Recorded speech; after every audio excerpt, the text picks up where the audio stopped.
Hi அஸ்ஸலாமு அலைக்கும். Welcome to life style of Farhana. என்னோடய சேனலை சப்ஸ்கிரைப் பண்ணாதவங்க கண்டிப்பாக சப்ஸ்கிரைப் பண்ணிக்கோங்க. என்னோடய வீடியோஸ் உங்களுக்கு ரெகுலராக வரணும் அப்படின்னா கண்டிப்பாக நோட்டிஃபிகேஷன் பட்டன் கிளிக் பண்ணி வச்சுக்கோங்க. இன்றைக்கி வந்து ஈத் ஸ்பெஷல் ஸ்வீட் சேமியா தான் செய்ய போகிறேன். வாங்க எப்படி செய்யலான்னு பார்க்கலாம்.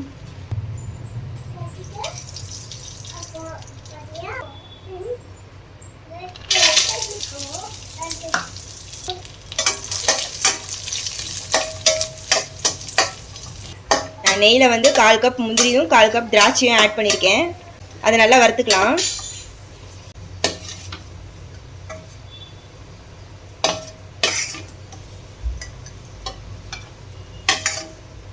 அதே கடாயில் நான் வந்து சேமியா ஆட் பண்ணிக்கிறேன்.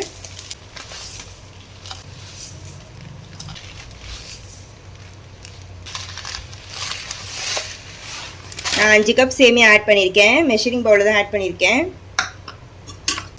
இதை நல்லா வந்து நம்ம வறுத்து எடுத்துக்கலாம்.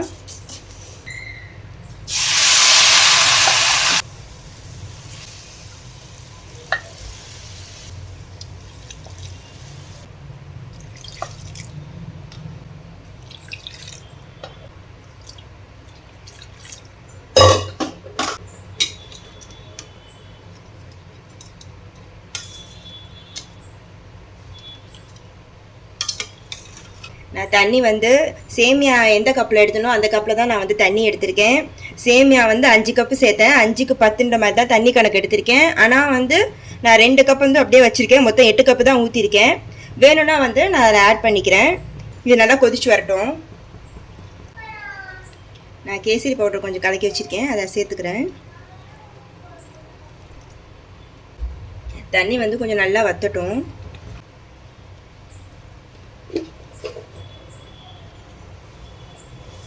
தண்ணி நல்லா வத்துனோடனே நம்ம வந்து சுகர் ஆட் பண்ணிக்கலாம்.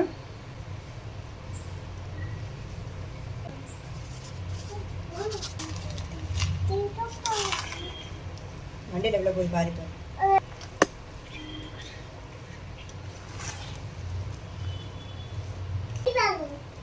நான் கலர் கம்மியாக தான் போட்டிருக்கேன். நான் கலர் மோஸ்ட்டாக ஆட் பண்ண மாட்டேன். ஒரு சிட்டிகை உப்பு சேர்த்துக்கிறேன். இப்போ இதில் நெய் 2 ஸ்பூன் சேர்த்துக்கலாம்.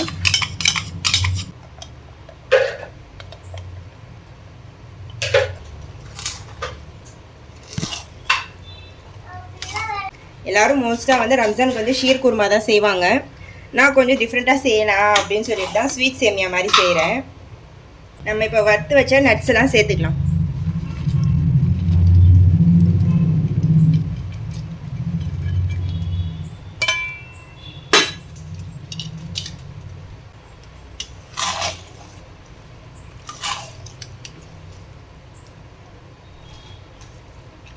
ஏலக்காய் பொடி இருந்தால் கடைசியாக ஏலக்காய் பொடி தூவிட்டு இறக்கிடுங்க. எனக்கு ஏலக்காய் ஸ்மெல் பிடிக்காது. என்னோடய வீடியோ பார்த்துருங்க, உங்கள்கிட்ட கண்டிப்பாக நான் சொல்லியிருப்பேன் எனக்கு ஸ்மெல், அந்த ஏலக்காய் ஸ்மெல்லாம் பிடிக்காது அப்படின்னு. ஸோ அதனால் நான் வந்து ஏலக்காய் பொடி நான் ஆட் பண்ணலை. உங்களுக்கு வேணால் நீங்கள் சேர்த்துக்கலாம். அவ்வளோதான், ஸ்வீட் சேமியா ரெடி ஆகிடுச்சு. கண்டிப்பாக வீட்டில் எல்லாம் ட்ரை பண்ணி பாருங்கள். அஸ்ஸலாமு அலைக்கும்.